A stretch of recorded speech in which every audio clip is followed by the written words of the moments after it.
Yan. Haluin.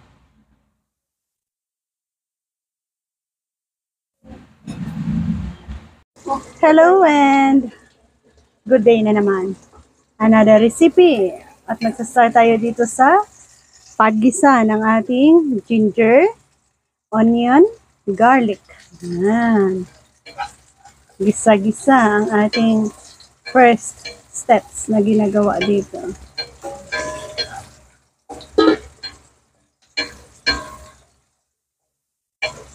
Mm-hmm.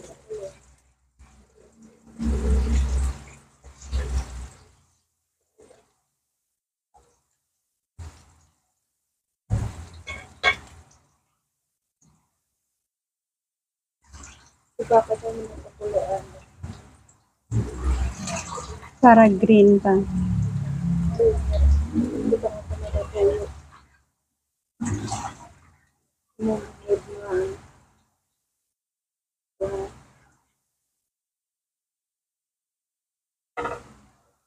Yan. Siguro naamoy na natin. Naamoy ko na ang bango ng mga sangkap na ating nilagay dito.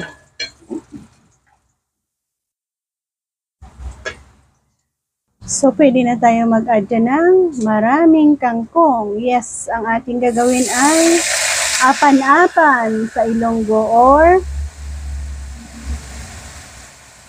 adobong kangkong.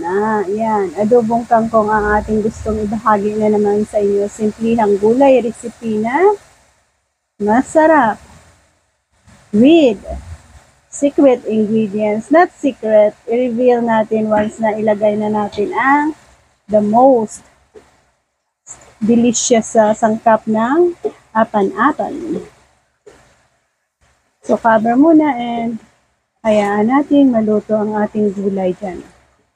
So, yan. Nandito na tayo sa na-steam na natin steam cook na natin ang ating kangkong. Pwede na tayo mag-add ng another ingredients. Ang soy sauce. Ito ay style Filipino cooking ng adobo. Adobong gulay na kangkong. Yan. Haluin.